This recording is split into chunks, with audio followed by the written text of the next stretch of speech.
webinar, DOCSIS 3.1, Cable's Gigabit Gambit, sponsored by CASA Systems, Intel, and VeEX, featuring guest speakers from Cox Communications and SCTE. Before we begin, I wanted to cover a few housekeeping items. On the right-hand side of your screen is the Q&A. If you have any questions during the webcast, you can type your question into the Q&A box and submit your questions to our speakers. All questions will be saved, so if we don't get to answer you, we may follow up via email. At the bottom of your audience console are multiple application widgets you can use. If you have any technical difficulties, please click on the yellow Help widget. Here you can find answers to common questions. A copy of today's slide deck is available for download in the green Resource List widget. Towards the end of today's presentation, we'll ask for your feedback. A survey will pop open on your screen and will only take 1 minute to complete. Your feedback is extremely helpful. An on-demand version of the webcast will be available about 1 day after the event and can be accessed using the same audience link that was sent to you earlier today.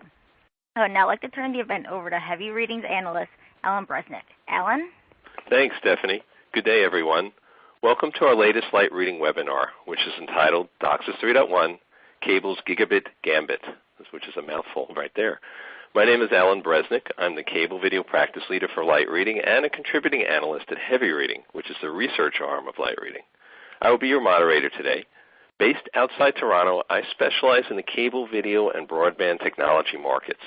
I've put together this webinar in tandem with our 3 sponsors, CASA Systems, Intel, and VeEX, and our 2 participating companies, Cox Communications and SCTE. We have quite a program for you today, focusing on the opportunities and challenges posed by the new DOCSIS 3.1 spec for the cable industry. In this session, we will review the main assets, main benefits of DOCSIS 3.1, explain the benefits of the new spec, and update you on the product testing and certification programs for it. We will look at the new technologies and techniques that the spec will leverage, and we will examine how cable operators can clear more spectrum to take advantage of the spec and prepare their networks for it. And we'll look at other ways that cable operators can upgrade their networks for greater bandwidth and operational efficiencies. Okay, Stephanie already ran over all the logistics for this webinar, but just here's a slide just to remind you of some of the things here. I won't go over them all, but just take a look at them just in case you missed anything that she talked about. And if you have any technical problems, please click the Help button, and we will get somebody to help you with that. All right. So let's take a quick look at our 5 featured speakers today, which we will hear from in a virtual roundtable format. As you can see here, our first featured speaker listed is Jeff Finkelstein. Jeff is one of the fathers of DOCSIS 3.1. He is Executive Director of Network Strategies at Cox Communications. We'll also hear from Jim Cramen. Jim is, I can't read this, so let me take a closer look at it. Sorry about that, Jim. Jim is Director of Cable Operator Business Development, Connected Home Division at Intel. We'll also hear from Jeff Lung. Jeff is Director of Product Management for Cable Solutions for CASA Systems. We'll hear from Cyril Morel. Cyril is President and CEO of VeEX. And we'll hear from Daniel Howard. Daniel was formerly CTO of SCTE and recently became a fellow of SCTE. Okay. So, as usual, we have plenty to cover today. I'll quickly go over the agenda that we have. We're going to go through some of the highlights of the DOCSIS 3.1 spec. We'll give you an update as to where the spec stands right now. We'll talk about what cable operators are planning to do with DOCSIS 3.1, what some of the early adopters have spelled out as their plans to deploy it. We'll get into some of the biggest deployment challenges. We'll talk about how to overcome those challenges. We'll talk about how cable operators can prepare for the transition for the upgrade to DOCSIS 3.1, and then we'll get into, and throughout all this, we'll get into our virtual panel roundtable where we'll have a series of questions that our panelists will be answering, and then we'll take your questions at the end. So it promises to be a very packed hour. So let me just get right into it then. So cable operators throughout the world are preparing to introduce DOCSIS 3.1 to their broadband subscribers, starting with such major MSOs as Comcast, Liberty Global, NBN in Australia, Cox Communications, Rogers in Canada, and as you'll see, Vodafone New Zealand in New Zealand. So some of the highlights, just in case you don't know, probably the biggest one is the DOCSIS 3.1 will be able to support speeds up to 10 gigabits per second downstream and 2 gigabits per second upstream. What's not as well known is some of the other benefits of DOCSIS 3.1, such as its ability to improve the customer's quality of experience, the fluid deployment strategy because it's backward compatible with DOCSIS 3.0 and other previous versions of DOCSIS. The cost reductions that it promises to cable operators because of the greater efficiency, that they can put more capacity over the same spectrum, and also that they can put higher capacity over their existing HFC lines.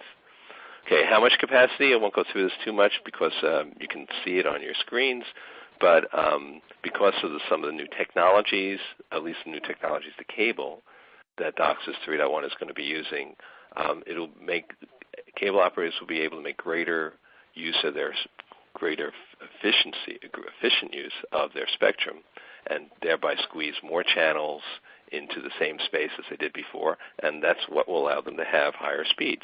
Now, our speakers will get into that a little bit more later on as we get into the roundtable discussion. What's new about DOCSIS 3.1? Our speakers will get into that. Here are some of the new technologies or new versions of existing technology that DOCSIS 3.1 is going to be making use of, things like which are kind of hard to spit out, like OFDM and FEC and LDPC. And we'll get into that a little bit in the discussion, but this chart should give you a little idea of some of the things that DOCSIS 3.1 is going to make use of. Okay, where does DOCSIS 3.1 stand? CableLabs has had a very busy year with DOCSIS 3.1 since coming out with the standard. CableLabs has conducted 7 equipment interops since last December and past year, and they have another one coming up in January, and plans to do an unlimited number more, as many as needed. More than 24 vendors, specifically 27, have participated in these interops so far. At the same time, CableLabs has also completed 5 dry runs of sort of pre-certification equipment testing, and they're holding these testing rounds monthly. They started these back in the early summer or late spring. Nearly 24 equipment makers, 22 to be exact, participated in something new for CableLabs, their demo day at CableLabs headquarters, showing off what could be done with DOCSIS 3.1 and where the equipment stood. And CableLabs has also announced a change in the way they're going to certify equipment. Unlike earlier specs, instead of having set certification rounds, they're going to be certifying and qualifying DOCSIS 3.1 devices on a rolling basis until they pass muster. So whenever equipment vendors are ready to come in with their devices, CableLabs will look at them, assuming once they've completed their dry run testing phase. Okay. So where do MSOs stand with DOCSIS 3.1? Well, they're starting to tell us. Comcast has talked a lot about DOCSIS 3.1. They're testing it in the field now. They plan to start deploying it commercially early next year, and possibly before the end of this year. We're actually waiting to see if we're going to get an announcement from Comcast as to their first DOCSIS 3.1 deployment. Liberty Global in Europe has announced similar plans that they're going to also aggressively deploy DOCSIS 3.1 starting possibly next spring. Cox Communications, which we'll hear more from Jeff about this, Jeff Finkelstein, has also talked about deploying DOCSIS 3.1 commercially starting next year. Rogers Communications up here in Canada has talked about doing the same. NBN in Australia has talked about doing the same. And Vodafone New Zealand, which we hadn't heard about before, but we just heard about this on a webinar we did a couple of weeks ago, has already started deploying DOCSIS 3.1 commercially in a phased approach, and actually plan to complete deployments throughout New Zealand in a couple of months in February. Okay. So that wraps up my opening slides. We're going to get to our virtual round table in just a couple of minutes. But first, just to set the context for everything and get the audience involved, we have our first poll questions up there for you. Poll question is, how do you plan to roll out DOCSIS 3.1 for your broadband subscribers? Okay, so rather than the usual question we ask you when, we're going to ask you how you're going to do it. So are you going to do it on a node-by-node basis, a system-by-system basis, a market-by-market basis, a region-by-region basis throughout all your regions at the same time, or you don't plan to roll out DOCSIS 3.1 at all, which I assume is going to be a very small group of you, but it'll be interesting to see what the results are. So it'll take on 24 system about a minute or so to tabulate all the results. So if you've already made your choices, this is a good chance to ask your speakers a question, so you can use that text area on your screens. In the meantime, while we're waiting for the answers to come in, let me pull in Jeff Finkelstein from Cox. Hi, Jeff. Hey, Alan. Good morning. Curious, what's Cox's plans? I think you've talked about this a little bit. How are you planning to roll out DOCSIS 3.1? Yeah, what we've done traditionally, and more as an industry and also within Cox, is, back in the Stone Age of computing or of networking, we would insist on the entire market being rolled out at one time. When you would do a speed upgrade, when you'd roll out a technology. But in these new times, we've realized that not only do you need a segmentation view, you need a micro-segmentation view. Right.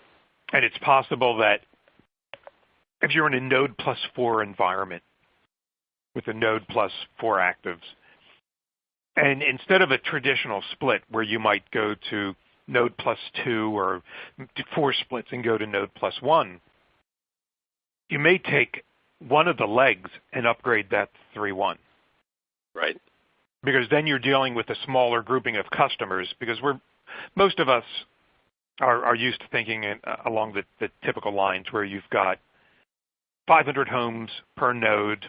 We'll use that as an example. Node plus 4, you have 125 per amplifier or per leg, depending on how you want to define it. Mm-hmm. So if you're at 50% penetration, 64 customers, and if you split again, you're only dealing with 32 customers. So you can take a holistic view for that micro segment and do an upgrade at that point, and then you're able to be very focused on those customers. Interesting. So this is very different from how you've done it in the past. Yeah, exactly. Okay. Thanks, Jeff. So let's take a look at what people said. The biggest portion said on a market-by-market basis, 30%. Close behind on a system-by-system basis, 27.5%. And third, on a node-by-node basis, as Jeff was talking about, the segmentation, 17.5%. This is about what I would have thought, that people are going to do it, break it down as much as possible. Is this what you were thinking, Jeff, or are you surprised by anything here? No surprises. I mean, I think, we're going to maintain a very traditional mindset as we move into it. Mm-hmm. But like any other DOCSIS technology we've rolled out, as you are rolling it out, and since we're taking this, this is our first real quantum leap of a new access technology, because right. Everything else is single carrier QAM. Right. In this new world, it's changing so dramatically. There are many unknowns, and I think you really get to it later in this discussion about just what it's really going to mean with more power, greater dynamic range needs, the impact on in-home networking and outside plant. So I think it's going to be a really, really good discussion as we go forward. Okay. Thanks, Jeff, and thanks to everybody there who took part in the poll. Let's get to our first panel question, which is also for Jeff Finkelstein. Here's the question. How can cable operators integrate such new technologies as OFDM, which I was talking about, into their plants? Jeff? Yeah, that's a great question. So I think when you think about our traditional, and you can advance, I don't know if the animations work here, Alan, but we'll give it a there try. should be 5 things that pop up here. Yep, here they go. Yeah, whoops, just go back one. It'll be okay, I can talk to it. So this is an example of sort of a traditional, HFC topology, right? You get a fiber node, you get line extenders, there's a DWDM, which you might do business services on, and yeah, that's the last one. Trunk amplifier, feeder amps. I mean, this is we all live in this world if you're a cable operator. So when you think about, as you add these more complex modulation technologies, higher order modulation, you're going from a single carrier 6 megahertz to 192 megahertz block with 50 kilohertz carriers or 2,000 I mean, it's insane the things that have to go on in here. Mm-hmm. So you have to take these sort of one step at a time, and there's still a lot we don't know.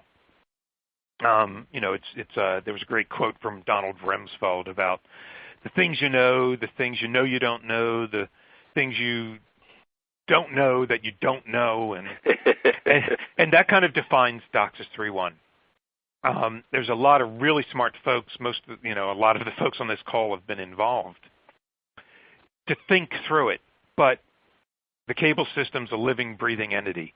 It changes with the weather. It changes with things that just go on in the real world. And so we have to take some baby steps as we move along and go through it, because we don't really know all the impacts of putting these ultra-wide carriers with very small subcarriers onto the cable plant along with everything else that's out there. Right. So how are we going to deploy it? Just using this as an example, if you would just take just one of those legs off the trunk amp and you bring back, different lambdas, for example, you can use that as sort of a test bed and work through some of the first penguin pains that you feel while you're looking to see if the sea lion's up on the ice floe, and make course corrections as you do that. So I don't believe that it would be appropriate, because it's not like 3.0. It's not single carrier QAMs. It's a completely new beast. There's a lot we do know about it, but we have this real world back end customers we have to worry about. Mm-hmm. So I think it's going to be this very small approach to it. Right. So, I'd kind of say that the way we plan, and the way I think a lot of operators I've spoken to plan, is to start with individual blocks on a small step, and then increase that over time as we take the learnings and change our processes and our operational processes to actually roll these things out. Right. So an incremental industry is going to get even more incremental here. Yeah, I'd say that it goes back to the micro-segmentation kind of view. Right. Okay. I love that you were able to put Seals and Donald Rumsfeld in the same response to the question. Thanks, Jeff. Okay. Let's move on to a question for Cyril. Cyril, what must cable operators do to prepare their networks for DOCSIS 3.1 deployments, and what new tools will they need? Well, the first thing that you have from Jeff is the complexity of what you're trying to deploy. So actually, you cannot anymore just go on a manual approach where you look at a QAM, look at the MER, look at the BR. You need to look at that from a macro statement and have a lot of automation on your tools. Right. Then the best thing is, for me, is what we have been teaching our customers is actually the preparedness of a network. A lot of people are focusing on deploying 3.1 and pushing OFDM and verifying that OFDM works on the network. But actually now, if you are modifying your mid-split, either for 85 or 204 megahertz, depending on where you are on the globe, and if you push up to 1.2 gigahertz, you need to go back and look at tools like the sweep and verifying that actually you can pass the power through your network and verify the linearity of your network through this new frequency. So from that standpoint, it's a lot of new tools, both from the maintenance standpoint and also from the fulfillment. On the maintenance, you still have a higher-hand technician that are normally doing the maintenance, so giving them the tool with just the right features, okay. On the fulfillment, you need to do a lot of training, a lot of preparation for your technician to make sure that they understand the technology, and as well a lot of automation for them, that we can get, the green light, red light type scenario, and if they have a red light, point them to the right direction on what this red light means. Okay. Can any DOCSIS 3.0 tool be adjusted for 3.1, or you need completely new things? Well, that's a good thing for us. Actually, you can't really adjust the 3.0 tool to 3.1. Right. Okay. That's why I love this technology. Right. I understand. Thanks, Cyril. By the way, Cyril joins us from Silicon Valley today. I forgot to tell you where everybody's coming in from. This question for Jim Crammon. Jim, who's also in Silicon Valley. Jim, when will the silicon and equipment be ready for DOCSIS 3.1 rollouts? Thanks, Alan. So I think, the good news on the CPE side, there's now multiple silicon vendors who are sampling 3.1 parts. Intel, for example, have introduced Puma 7, which is the latest of our Puma series, and that supports the 2 OFDM. 2 OFDMA channels, and 32 single carrier QAM channels.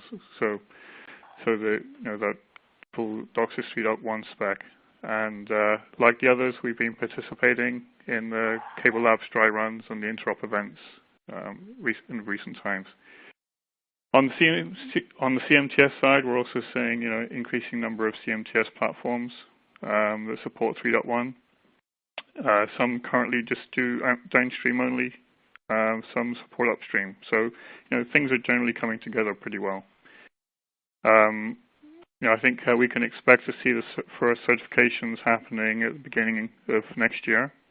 And that really is the precursor for many operators to start testing in their labs and in particular in the field. And then I think we will see quite a bit of field trial testing. As Jeff said, there's quite a bit of new technology. There's higher orders of modulation that we haven't had before. We also have this feature in 3.1 of multi-profile, which basically means that some customers will potentially have a different experience or a different level of service from others even on the same node, which hasn't happened before, right? Basically every cable modem on a leg basically gets the same QAM modulation and behaves the same way. So now operators have got some new things to determine how the operational impact of that. So I do think there'll be quite a bit of field testing. Okay, so we'll see Puma 7 out in the field pretty soon. Yeah, well, I think we'll start. We're starting to see that in labs, and we'll see that in the field fairly soon. Yeah, and then I think we'll probably see, in terms of getting rolled out, we may see CP getting rolled out ahead of CMTS and network upgrades as people are looking at perhaps deploying it running in DOCSIS 3.0 mode, with 32 channels. Right. And that way they can have a sufficient population of boxes deployed that when they turn on an OFDM channel, they have a good use of it. So we may see some deployments of CP that's sort of going a little ahead of the CMTS just to pre-populate the field. Yeah, I know. I'm sorry, go ahead. Sorry. Yeah, so I think with all that said, I kind of think 2016 is, for most people, is the year of lab testing and field testing, and 2017 is really the year of ramping. Right. I know some operators are going faster than that, but for the majority, I think that's what I'm expecting. Sure, okay. And to your point about the modems going before the CMTSs, I know George Salinger of Comcast has talked about that certainly that's what Comcast plans are, to get the modems out there first. And that's what he's expecting other operators to do as well. Okay. Right. All right. Thanks, Jim. Let's bring Daniel Howard from SCTE, who joins us from Atlanta, in. Hi, Daniel. Hi, Alan. Thanks for having me. Sure. What kinds of training and retraining must be done to replace the cable, to prepare the cable workforce for DOCSIS 3.1? Well, that's a really good question, and I think it's complicated by the fact that, and I think Jeff was alluding to this earlier, there's a lot of things going on at the same time. We really got a new signaling technology, DOCSIS 3.1, OFDM, OFDMA. There's also, intermingled with that is talk of going to higher frequencies, both on the downstream as well as the upstream, which is somewhat independent in that you don't have to do that. You don't have to deploy DOCSIS 3.1, if you move the upstream split point or if you move the downstream frequency. But it is being discussed, and people are talking about doing that. So that's a preparation and a workforce issue. And then there's the fact that it's not just a modulation scheme. It's all the back office stuff that happens. It's, as you mentioned on one of your earlier slides, there's a lot of IP-related issues going on, improving performance for gaming and so on.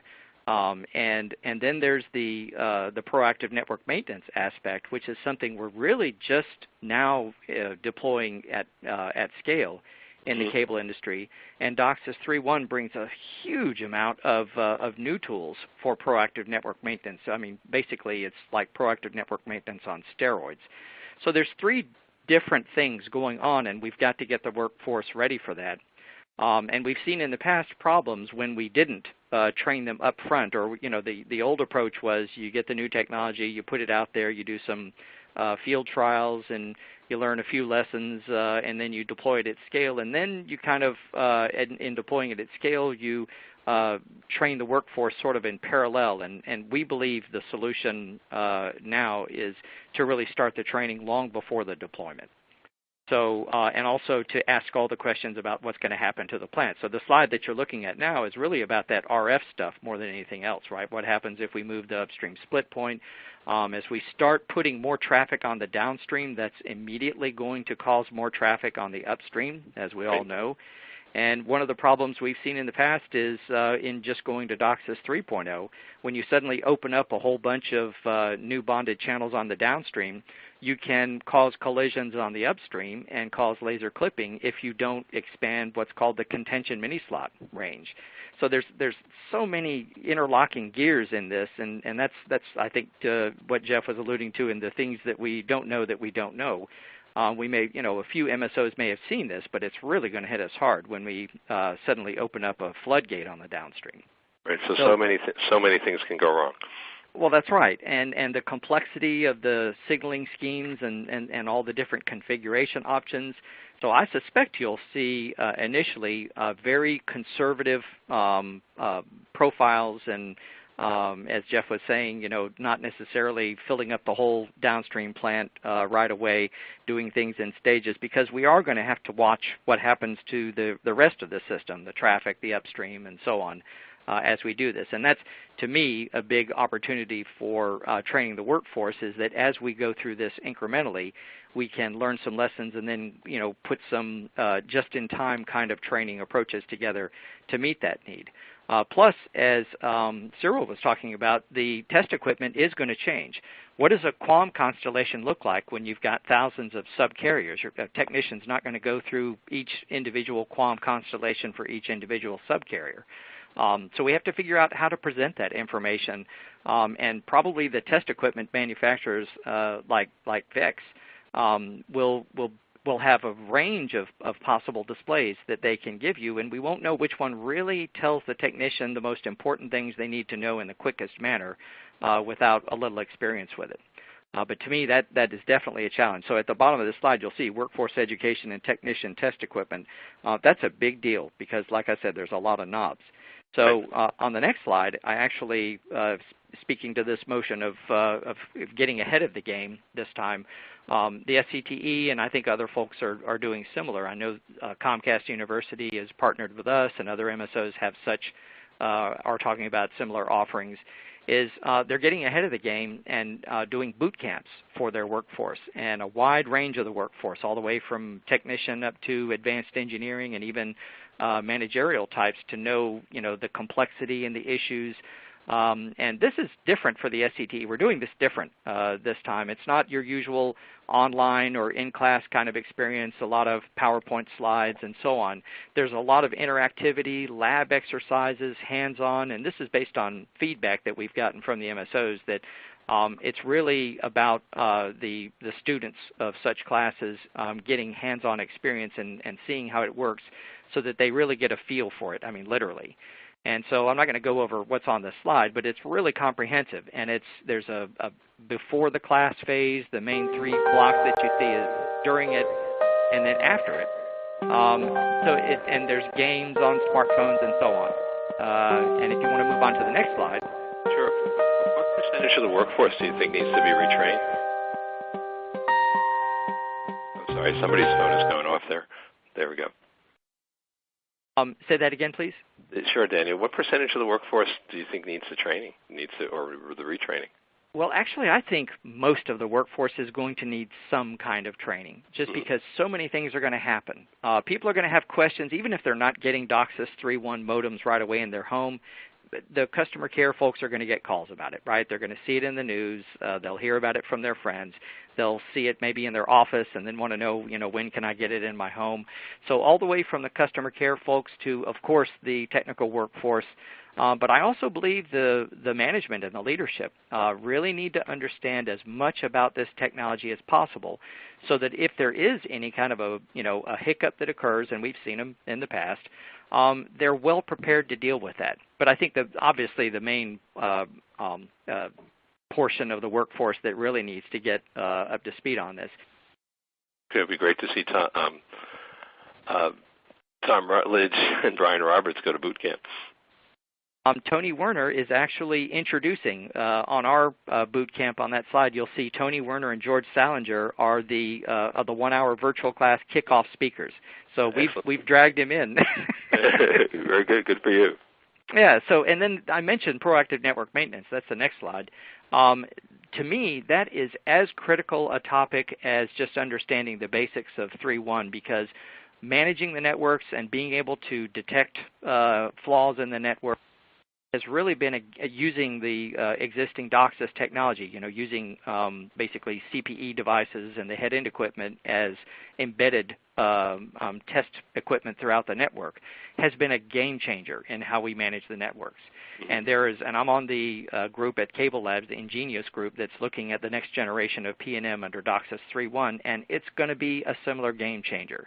If you think about the complexities of the waveform, it's like an arbitrary waveform generator in every home. And we can use that to probe the network, to find out exactly where problems are happening, and to locate them using the time domain reflectometry characteristics of pre-equalization. It's just going to be huge. So I think both of those two, DOCSIS 3.1 training and the next gen of proactive network maintenance, are going to be critical as far as keeping the workforce ready for the new technology. Okay, thanks, Daniel. Thanks for the comprehensive answer. Okay, let's bring in Jeff Lung from Casa Systems. Jeff is in Bangkok today by way of Iceland and China. Hi, Jeff. Hey, Anna, how are you doing? Okay. So, Jeff, tell us, how well will DOCSIS 3.1 coexist with DOCSIS 3.0 and earlier versions of the DOCSIS spec?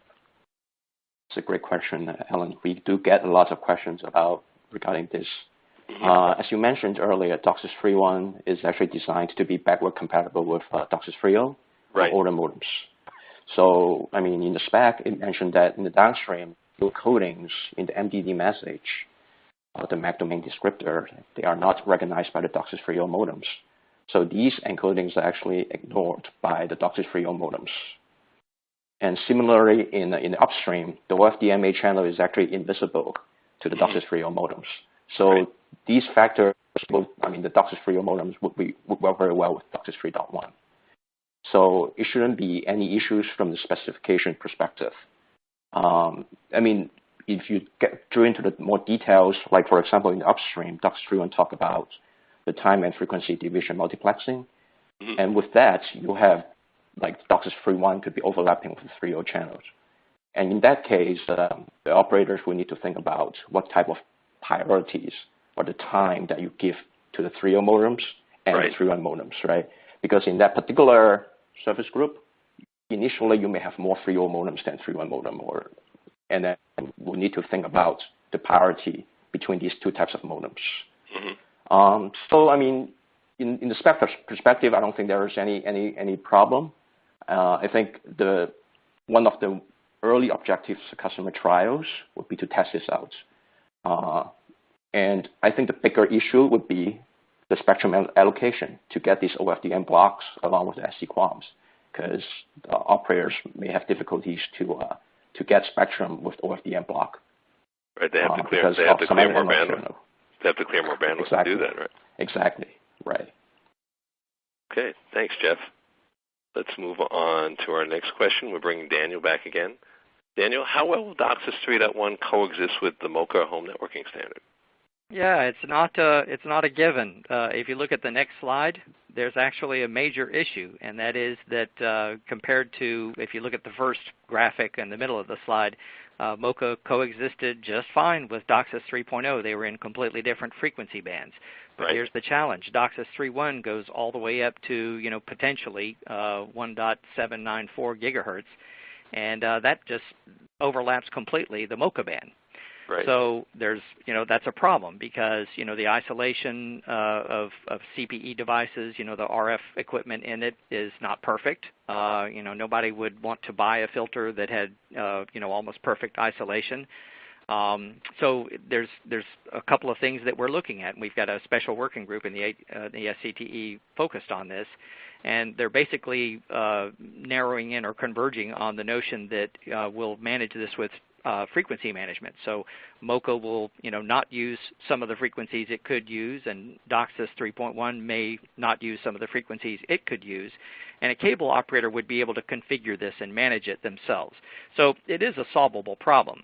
But that's probably the immediate solution that's being discussed. In the long term, you have the possibility of either having two F connectors on the customer premises equipment, and that way you could have a complete isolation at the physical layer between the MoCA signals and the DOCSIS signals, and then they could use their full bandwidth capabilities, spectrum capabilities. And the other possibility is, instead of using MoCA, like some cable operators like Charter actually don't use MoCA, and they use standard Ethernet. And what's cool about that is not only does it not interfere with DOCSIS 3.1, but Ethernet, as we'll probably hear about in subsequent discussions today, is well on its path to going to even higher speeds, and could support the kind of 7 gigabit per second speeds that Wi-Fi 802.11ad and so on are being proposed for. So there's, as usual, there's lots of different solutions, but it is an issue and it does have to be addressed. Right. It's too bad we can't just shove that green block over to the right a bit more. Yeah. It's the usual problem is all the stuff that's already out there. All right. Okay, well, let's get into that, Ethernet and other things. How well will DOCSIS 3.1 play with Wi-Fi and other home networking technologies? Let's bring back Jim Crammon from Intel. Jim, what are your thoughts about that? Yeah, well, DOCSIS has the potential to provide multi-gigabit service, which creates an interesting situation in the home because most of the broadband technologies, the home technologies today go up to a gigabit. Right. It's actually quite difficult to cross that gigabit boundary. So if you think, here I show Wi-Fi here. Currently most of the devices deployed today go up to like a 3x3 Wi-Fi AP, for example. Although those advertise as 1.3 gigabits, that's a PHY rate. In practice, it's more like, I think CableLabs actually did a study. They showed that in best case scenarios with a 3x3 AP and client, they got about 700 megabits of range in when the two devices are in the same room. In practice, most client devices are actually more like 2x2 or 1x1, so they're generally much less than that. So, to take advantage of multi-gigabit service, we have to look at the next generation. Right. So, in the Wi-Fi, we are seeing 4x4 and even 8x8 configurations coming out. Also going to 160 megahertz channels. So there are devices now that are able to go in excess of a gigabit. And then for future down the line, we'll have the 802.11ax, which is promising to increase the bandwidth even more. On the Ethernet side, obviously 1 gigabit is well used today, well deployed today. 10 gigabit, a lot of people think 10 gigabit is the next step, but it remains an expensive alternative, or it's relatively expensive compared with 1 gigabit. And it requires wiring, which is either Cat 6A or Cat 7 generally. So recently we've seen more interest in a 2.5 gigabit version of Ethernet, or 2.5 and 5 gig, which has been adopted by IEEE in 802.3.3bz. So I think we'll start to see that coming in as the next generation of Ethernet. And then on the MoCA side, MoCA 2.0 can do 800 megabits reliably, and peer-to-peer does up to 1 gig. The next generation of MoCA that's being worked on will support 2.5 gigabits. So we're seeing some increases there on those different technologies as well. In Puma 7, for example, we have 2.5 gigabit interfaces on the LAN side that will be able to support those different alternatives. So home networking threatens to be the weak link, so home networking has to catch up to the speeds that operators can deliver to the home. That's right. Now, of course, it isn't necessarily the case that you need all that extra speed to go to one client. With the explosion of devices in the home, it may be the aggregate bandwidth which is important. So, for example, when we're testing download speeds in excess of 4 gigabits, which we're currently doing, we actually have we're sending data to multiple LAN interfaces to be consumed by different clients in parallel. And obviously, we're expecting, as I said before, an explosion of devices in the home. So it may be the aggregate that's more important. Okay, thanks, Alan. Jim. I think that's a really important point that Jeff made. Is that basically this is the first time that this is the first time we're seeing a flipping of higher speeds coming into the home than are being distributed within the home. Right. It's always been the other way around. And that's going to be interesting to watch. And I think it's going to lead to a lot of customer calls. And, what people do is they do a speed test to check their speed that they're getting. This has become almost it's like one of the things that cable operators spend a lot of time thinking about and optimizing for, is to make sure that it really does reflect what they're delivering. And the problem is now if they've got a Wi-Fi access point and they're using older cable and they've got an old switch and it's 100 megabits per second, they're not going to see the gigabit coming. So it's going to be a lot of fun to watch, and I do think that the customer interactions are going to be, I guess, increase at least a little bit at first as people figure out that they may have to do something to their home network. Yeah, some other people might use a different word than fun, so it will certainly be interesting to watch. Indeed. Thanks, Daniel.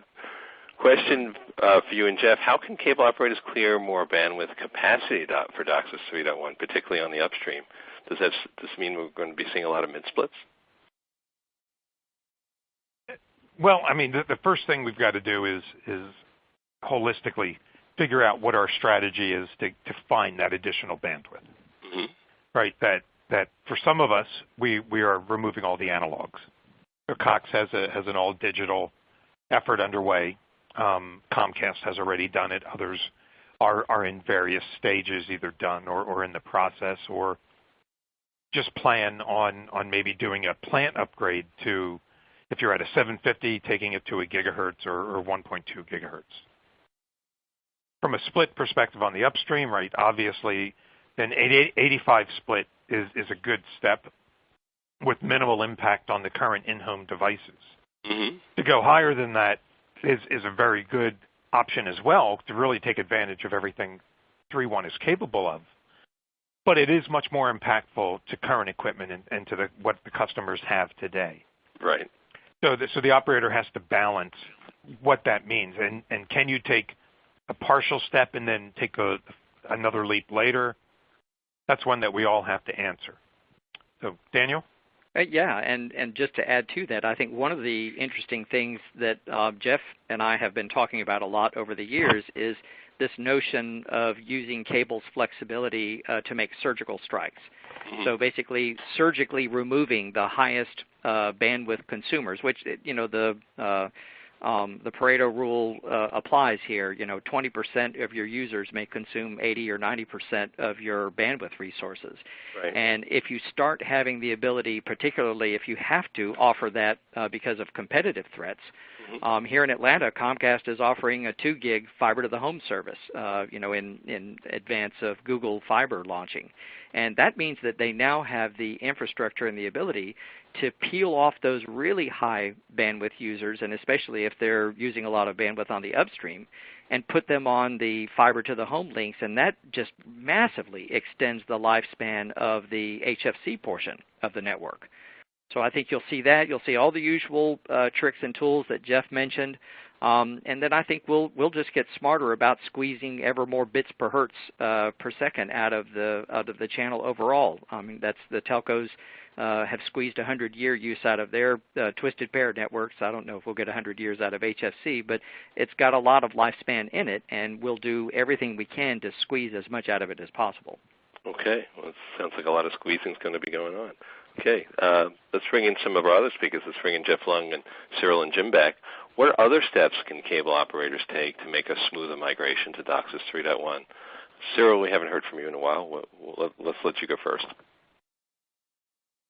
Well, if you look at the way that you want to do, besides like when we talked about the training and learning about it, I think that the preparation of a plant is very, very important. And actually, if I go back to when we did DOCSIS 3.0, one of the things that we did was verifying that actually the upstream could pass 64 QAM, so you were using tools for that.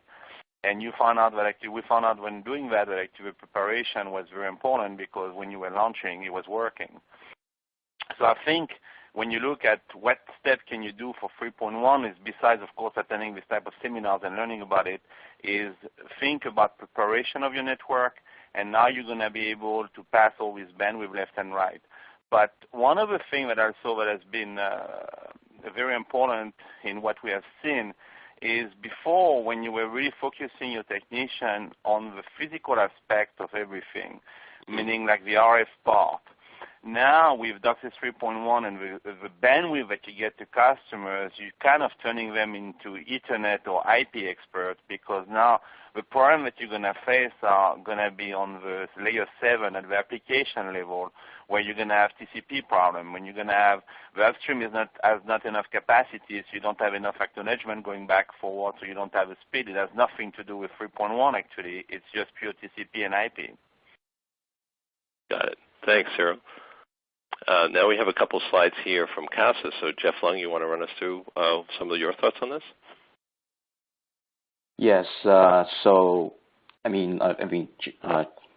Jeff also mentioned about the split, so I don't talk about the split on that. But I think like a well-planned lab trial, obviously followed by a field trial, would be very crucial for having smooth DOCSIS 3.1 migration, obviously. Mm-hmm. And that includes interoperability tests with selected CCAP chassis and 3.1 modems, along with the tools to monitor the network. So here, right, operators may start deploying DOCSIS 3.1 slowly with only a couple of service groups. Right. It's kind of like what Jeff mentioned earlier, right? Just kind of slowly and just try to test it out with a couple of ports and just to test it out, and then before migrating to the whole card and then the whole chassis. So that's sort of the poll. That's the reason that Ellen, you did the poll on how do operators how do they plan to roll it out? Right. So the results is not that surprising anyway. And here we talk about. We've talked to also customers, and they actually thinking about doing a CCAP migration first before they go do 3.1. Because they do want to take advantage of doing this power and energy savings that they could gain with doing a CCAP, and get ready for the IPTV migration, which CCAP would also give them. And then they can increase the capacity of DOCSIS 3.1. So, this will go together, like CCAP and VOD broadcast and SDV, and then you use the 3.1 to do more like higher service data and maybe IPTV on those channels in the future. So that's what I feel on DOCSIS 3.1 migration. Okay, and then you had another slide here about that? Yes, so this is basically talking the point that we're doing like a step-by-step approach. Like, for example, like you could do a CCAP, consolidate all your equipments into a CCAP chassis, right, and then you upgrade to DOCSIS 3.1, and that will give you beyond a 1 gigabit speed with everything migrating into the same chassis, and then you densify that, and then basically you push the SS to closer to the home, and gaining more spectrum efficiency out of it, and then basically you gain 3.1, like full 3.1 in order to get more bandwidth, and then you can virtualize your head end, right? That's lots of industry has been talking about virtualization, SDN and FD, and with everything that you can be doing into one chassis, and then when you virtualize, it makes virtualization much easier, especially when you push some in the field like a distributed architecture, and that's how we feel like the whole migration step may go through as a vendor point of view. Okay. Thanks, Jeff. And we're going to be talking more about distributing access or architecture in another webinar that we're going to be doing on Monday, but I'll tell you more about that later on. Okay, right. So let's move on to going back to the other Jeff, to Jeff Finkelstein. Jeff, how should cable operators decide when to upgrade to DOCSIS 3.1, and why not go to FTTH now? That's a question that many of us discuss almost daily. Oh, I bet. So I put together this little chart, and it kind of shows that dial-up lasted. It had a very long useful life. DOCSIS 1.0, 2.0 took us for about 10 years. 3.0 had about, it's on about a 10-year cycle. 3.1 possibly can get to be a 10-year cycle, but we can see that kind of compressing a bit as we're getting onto the slope of the growth curve at our current 50% compound annual growth rates for capacity needs. Right. So you can see a point in which even 3.1, as you cross that 10 gigabit threshold, really leads us into something else. Now we've started the discussions on 3.1 probably in about, I would say maybe 2008. Right. And started on the spec in about 11, 12, and kind of leads us to where we are today. And as you heard, we'll be doing trials in 16, 17, be going into full deployments. So we're gonna leverage this for a long time because this slide kind of deals with aggregates. But there is going to be something in the future. So there's discussions because the reality is that cable not only has a long life, and it's had a long life, but it's got a long useful life remaining. Right. And nobody can see the future, but the past is a pretty good predictor of it. So there's things underway where we're talking about what if you look at things like taking 3.1 to 3 gigahertz or 4 gigahertz or whatever you can move it to and stack capacities. What if you look at a different kind of modulation scheme, something even beyond OFDM? There's a lot of great work being done at the university level and at the big brain level, thinking about what are some of these alternatives as we go forward. So as we look at it, once you get down to a passive scenario, which is what we're really talking about, there's a tremendous amount of potential remaining in the physical coax itself. Mm-hmm. What we have to figure out is, from an operational perspective, and the OpEx that we go through, because you're going to spend the CapEx whether you have another gen of DOCSIS or you move to fiber. That's kind of a commonality. Right. But from an OpEx perspective, if we can leverage one of our most valuable assets next to our people today and leverage that for another generational spin, there's a good reason to do it because it saves us a lot of those expenses that you'll run as you're deploying a new, as you're doing new trenching, micro trenching, whatever you're doing. So there's a lot of discussions going through that. I think there are logically some places where you will do fiber. Greenfield is a good example. Mm-hmm. There could be brownfields where customers insist on fiber, and that would be another reason to do it. We've been doing fiber for a long time. HFC has been around much longer than any other fiber-based architecture in terms of residential or pure holistic business services. So the cable companies, the operators have a lot of experience doing it. Right. It's just a question of what is that longer-term view, taking those steps to get there, leveraging your precious assets, and making sure that you're meeting the needs of the customer. So there is no one-size-fits-all. Again, you're going to do it as it makes sense to. If you are willing to take some of those investments up front, that's fine, or you're going to leverage the value of money and do it as we go through our traditional node splits, getting fiber in and deeper, pulling it down the trunk, pulling it down feeder legs, and having it ready for that next step to a holistic fiber-based architecture. Got it. This is fascinating stuff, Jeff, and we'll be getting more into this in future webinars and also at our Cable Next Gen Technologies and Strategies Conference in Denver in mid-March, which we'll keep you all updated on. Quickly, I just want to go through down the line with all 5 speakers. Keep your answers pretty concise. Say in 15 words or less. Where do you think the cable industry will stand with DOCSIS 3.1 a year from now? Let's start with Jim Crammon, because we haven't heard from Jim in a while. Yeah, I think a year from now we'll see some early deployments, and we'll see most operators having it in their labs and doing field testing. Okay, Jim, thanks. Let's go to Jeff Lung.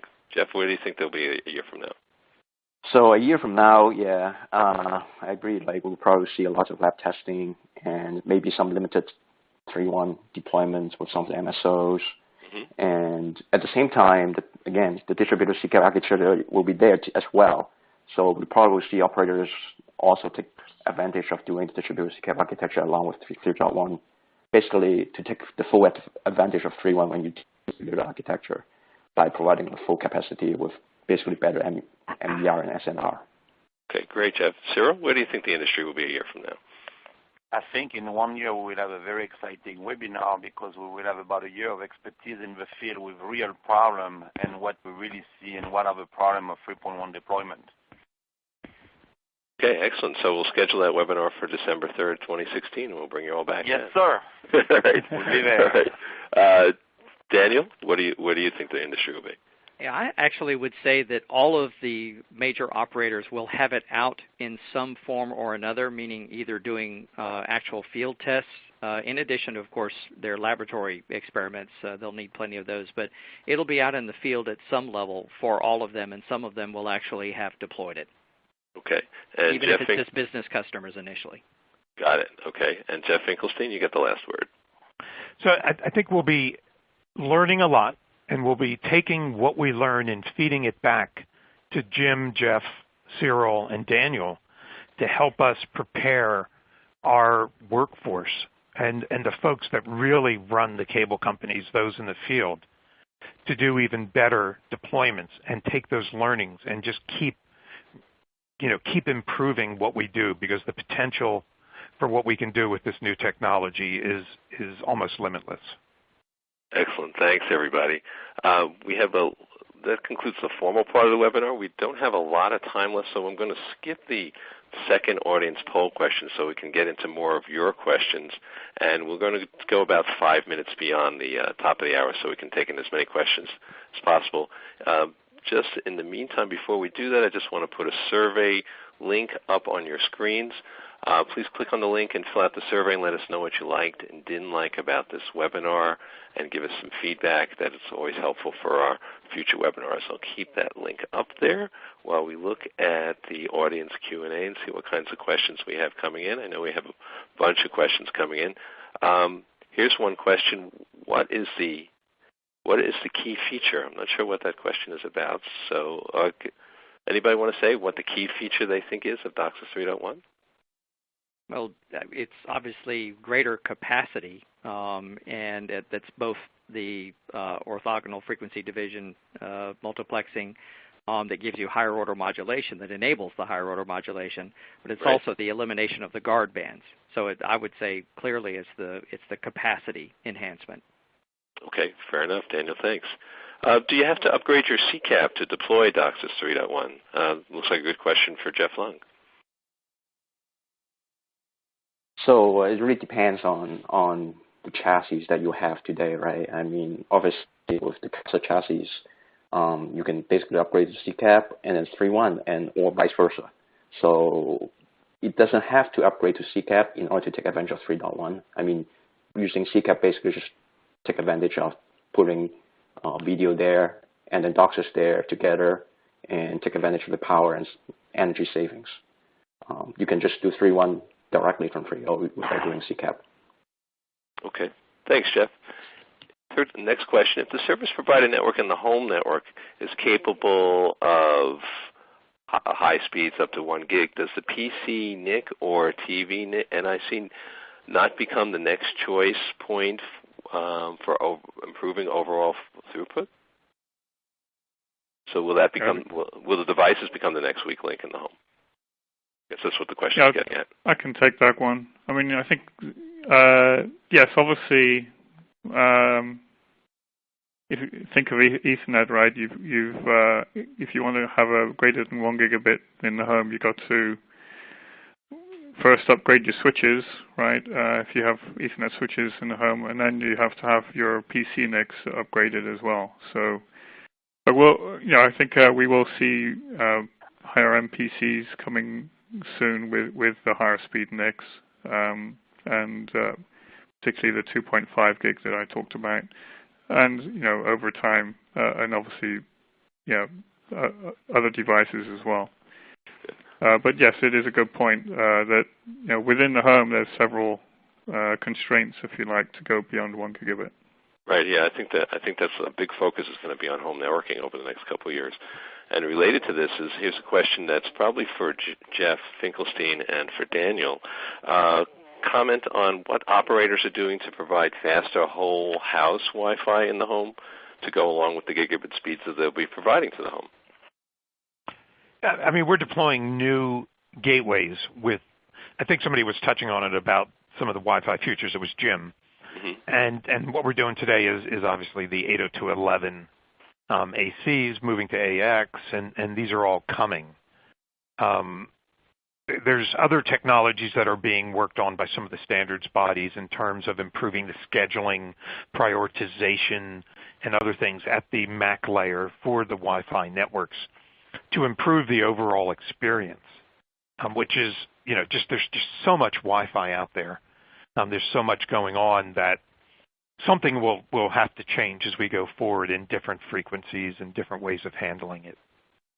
And Jim mentioned the MoCA improvements. That's about to be expanded. Wi-Fi, obviously, and in fact, one of the interesting things about Wi-Fi is that when we go to say 60 gigahertz RF center frequency, the notion of using a mesh network to tie in the Wi-Fi access points together, so then you become somewhat independent of the wireline access point extension infrastructure that's currently in the homes. So it may be that it's not a problem, but that still remains to be seen. Okay. Thanks to you both. Daniel, this question looks like it's for you because it talks about some of the things you were asked about, some of the things you were talking about. 3.0 already generates issues for RFOG, and the questioner goes into a bunch of those issues. Can 3.1 actually work in RFOG if you mix customers on the same 1 to 32 or 1 to 64 splitter? It can, and that I think the question at the heart of that question is our old friend optical beat interference (OBI). And that problem is definitely out there when you load up the network fully and you start having collisions, and that saturates or causes clipping. It has been solved in at least one way that I know of. One vendor has a technology where they put, if you will, slightly smarter equipment out in the field that the RFOG connects to that keeps them from interfering with each other.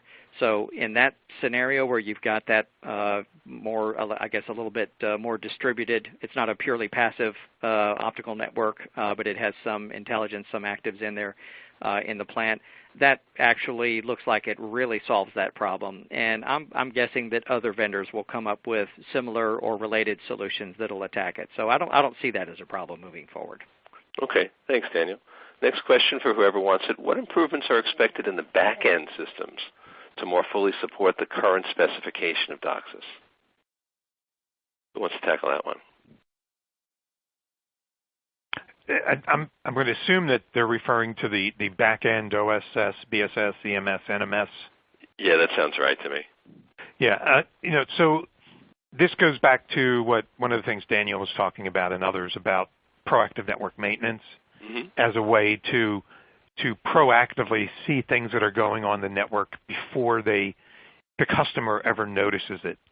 And as much as we've learned and as we've worked through with DOCSIS 3.0, we're still trying to figure it out with 3.1, but because you've got that much wider band carrier broken into the sub channels, it gives you an even greater view of what's going on in the network. And I think we still need to learn a lot more about that, but we've seen the value of it from the perspective of getting ahead of issues with 3.0, and it will accomplish even more with 3.1. Okay, thanks, Jeff. Jeff. Another point to add to that, Jeff, might be DOCSIS provisioning of Ethernet and DPO everything, right? I mean, that's the notion of us tying all of these different access network technologies together in the back office is certainly happening now, and I think we're getting much better at that. Okay. Thanks to you both. We'll make this next question the last question. I think this one is for Jim. Jim, to what extent will actual subscribers see an improvement in terms of the quality of service delivered, the speeds, the visibility, customer service? How much of a difference will all this make to the actual broadband subscriber? Well, I think they'll see generally improved quality of service. At the end of the day, the biggest consumer of bandwidth is video, right? And obviously, DOCSIS 3.1 is going to improve the ability to deliver all that video to all the households in a node. So I think that's, seeing better quality video is probably where consumers will kind of see a difference. Okay, thanks, Jim. Anybody else want to chime in on that one? Yeah, Alan, just one more point on that is the customers like me who are early adopters of 4K HDR TV technology and are streaming it now because of the limited amount of content that's available through conventional means. Right. Those folks, I believe, are going to see a huge improvement from the higher speeds that DOCSIS gives, DOCSIS 3.1. Okay, well, that's going to be a whole other discussion. We'll save that for another webinar, Daniel, but thanks for the tease on that. Well, I'm afraid that we've run out of time, so I'd like to thank everyone out there for attending. And I'd like to thank our 5 panelists, Jeff Lung from Casa Systems, Jeff Finkelstein from Cox, Jim Crammond from Intel, Daniel Howard from SCTE, and Cyril Morel from VeEX for their insights and views today. Let's give them all some warm virtual props. This webinar will be archived on the Light Reading website by the beginning of next week. Within the next 24 to 48 hours, you will receive a personalized follow-up email with details and a link to today's presentation on demand. So feel free to review the webinar whenever you'd like over the next 12 months. This webinar is copyright 2015 by Light Reading LLC. The presentation materials are owned or copyrighted by Light Reading, Casa Systems, Cox Communications, Intel, SCTE, and VeEX, respectively. These companies and their speakers are solely responsible for their content and opinions. On behalf of Light Reading, our 3 sponsors, and our 5 presenters, thanks again for tuning in today. Take care, everybody, and have a great weekend.